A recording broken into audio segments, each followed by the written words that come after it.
Hello दोस्तों, आप सभी को इस चैनल में स्वागत है। तो चलिए बिना किसी देरी के कहानी को स्टार्ट करते हैं। तो युलाओ के गायब हो जाने के बाद साओचुन उसे ढूंढने के लिए बेताब हो जाती है। इधर ये दोनों तो एक पेड़ के पीछे छुपे हुए थे। असल में तो हवान के कहने पर ही ये पूरा नाटक हुआ, क्योंकि उसका कहना ये था कि साओचुन चाहती थी युलाओ गायब हो जाए, लेकिन अब जब वो सच में गायब हो गई वो उसके लिए परेशान हो रही है। मतलब कि वो भी इसे पसंद करती है और युलाओ को तब तक छुपे रहने के लिए कहता है जब तक साओचुन रोने न लग जाए। लेकिन जब साओचुन हताश से बेहोश होने का नाटक करती है तब युलाओ जल्दी से उसके पास जाता है, लेकिन जल्दी उसे एहसास होता है साओचुन नाटक कर रही है। असल में वो भूल गई थी कि साओचुन क्या काम करती है।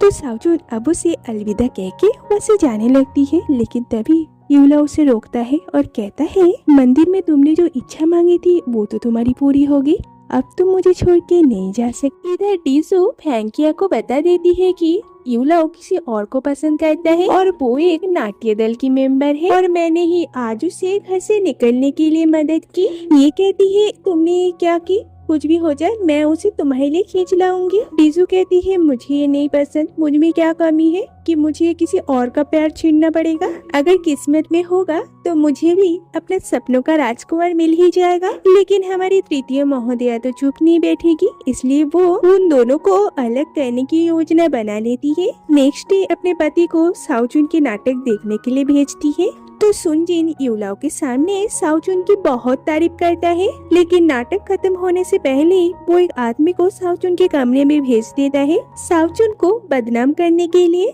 एक शो के बाद अचानक एक आदमी आता है जो कि लिन साओचुन का प्रेमी होने का दावा करता है। साओचुन को पता थी कि उसे फंसाया जा रहा है, लेकिन वो किसी को समझा नहीं पा रही थी। ये सब देख के युलाओ उस आदमी को गिरफ्तार करने के लिए कहता है। ये सब सुन के वो आदमी डर जाता है और सबके सामने कबूल करता है कि वो साओचुन को बदनाम करने के लिए आया था। जब वहाँ के सब लोग साओचुन के पक्ष में बदल जाते हैं तो सुनजिन भी जल्दी से उस आदमी को वहाँ से दूर भेज देता है और साओचुन को देख के उन्हें याद आ जाता है कि ये लड़की उस दिन कही थी कि ये महोदया यू की शिष्या है। वहाँ से बाहर आते वक्त साओचुन उससे पूछती है तुम्हें कैसे पता चला कि मैं सही हूँ और वो गलत। ये लोग कहता है मुझे पता है कि तुम ऐसी लड़की नहीं हो।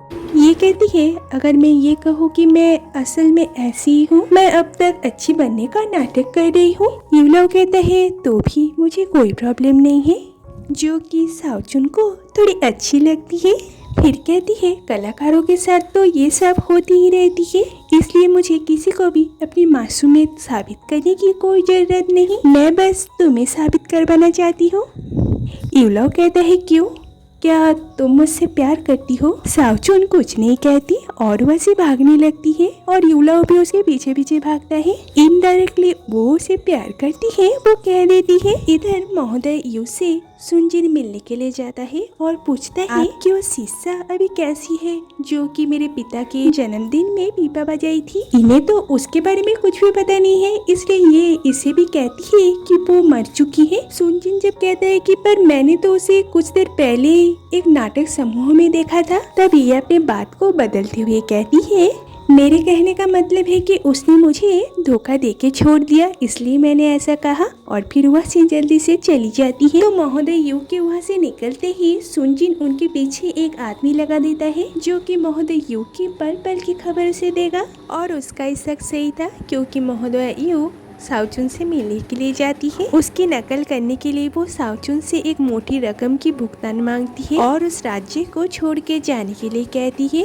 नहीं तो वो उसके खिलाफ अधिकारियों को रिपोर्ट करेगी। साओचुन तो इसके लिए नहीं मानती, इसलिए वो उसे मंच में जाने से रोकने लगती है, लेकिन साओचुन भी किसी और रास्ते से मंच में चली जाती है। इससे महोदय यू बहुत ज्यादा गुस्सा हो जाती है और सुनजिन के स्पाई उनकी सारी बातें सुन लेता है। नेक्स्ट डे महोदय यू को पता चलती है कि साओचुन ने उसके खिलाफ मुकदमा दर्ज की है। इधर साओचुन को पता चलती है कि महोदय यू ने उसके खिलाफ मुकदमा दर्ज की है और इस समय सबको पता चल जाती है कि महोदय यू का नाम यूज करके साओचुन उस दिन सुन परिवार में प्रदर्शन की थी।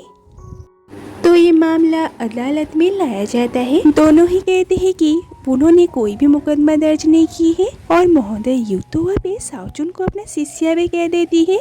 ये सब सुन के अधिकारी कहता है अगर आप दोनों में कोई भी प्रॉब्लम नहीं है तो आप दोनों यहाँ पे क्यों आए? जब आप दोनों यहाँ पे आ ही गए हैं, आप दोनों को सबके सामने पीपा बजाना होगा, तभी फैसला हो जाएगा कि कौन अच्छा है और कौन बुरा। तो पहले महोदया यू पीपा बजाती है जो कि बहुत अच्छी होती है। फिर साओचुन की बारी आती है लेकिन वो थोड़ी सी गलती कर देती है और अधिकारी महोदया यू को विजेता घोषित कर देता है, जिससे महोदया यू बहुत ज्यादा खुश होती है और समझ जाती है कि साओचुन ने जानबूझ के गलती की ताकि वो जीत जाए। तो वो साओचुन को अपने साथ आने के लिए कहती है। तो साओचुन उनसे फिर से माफी मांगती है और कहती है ताकि वो उसे अपना शिष्य बना ले। महोदया यू कहती है तुम बहुत होशियार लड़की हो, इसलिए तो तुम जानबूझ के हार गई, पर तुम बहुत अच्छा बजाती हो इसलिए मैं जरूर तुम्हें अपना शिष्य बनाऊंगी। घर में साओचुन कहती है ना तो मैंने मुकदमा दर्ज की ना आपने, तो समझ में नहीं आ रही कि किसने हम दोनों को फंसाने के लिए सब की। महोदया यू कहती है मैंने बहुत सोची और मुझे लगती है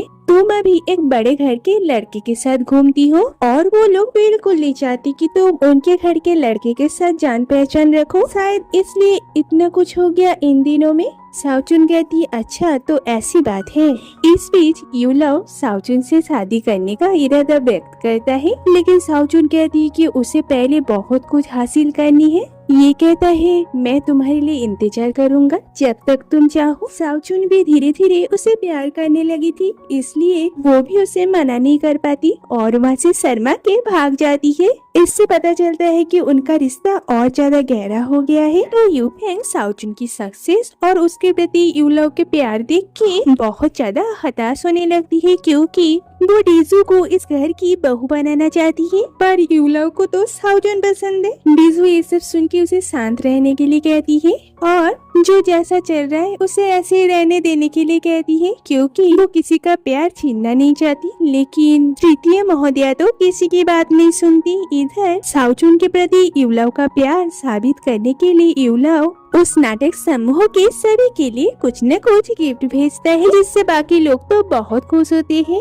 और यूलव की बहुत तारीफ करती है। तभी वहाँ पे गुरुजी उसे कहती है कि साओचुन के लिए किसी के घर गाना गाने की एक न्योता आई है और साओचुन भी झट से मान जाती है। लेकिन वो जब वहाँ पे जाती है देखती है कि वो तो यूलव का घर है और उसे बुलाने वाली और कोई नहीं तृतीय महोदया है।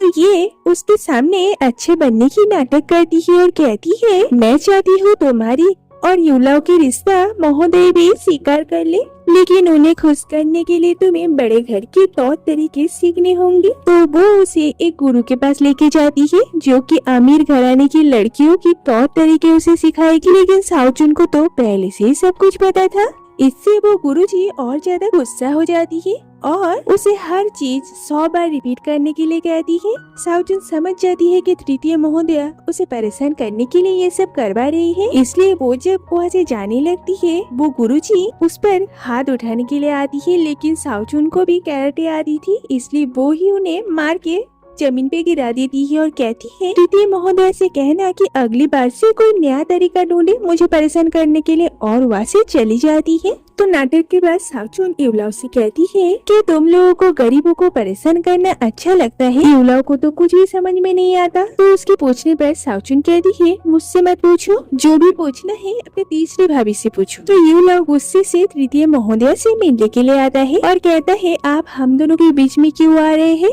तृतीय महोदया बहुत ज्यादा चालाक है, इसलिए वो कहती है मैं तो बस साओचुन को अपने घर के तौर तरीके सिखा रही थी, अगर तुम दोनों को ये अच्छा नहीं लगा तो मैं तुम दोनों के बीच में अब नहीं आऊंगी। मैं बस चाहती हूँ कि महोदया साओचुन को अपने बहू के रूप में स्वीकार कर ले। ये सुन के यूलव बहुत खुश हो जाता है और सोचते है तीसरी भाभी कितनी अच्छी लड़की है। तो उसके जाने के बाद ये सोचती है ये लड़की बस इतने में ही मेरे लिए परेशानी खड़ी कर रही है, अगर वो बहू बन के इस घर में आ जाती है तब तो मेरे लिए और ज्यादा प्रॉब्लम क्रिएट करेगी। तो दोस्तों ये पार्ट यही पे खत्म होता है। तो मिलते हैं अगले वीडियो में, तब तक के लिए बाय।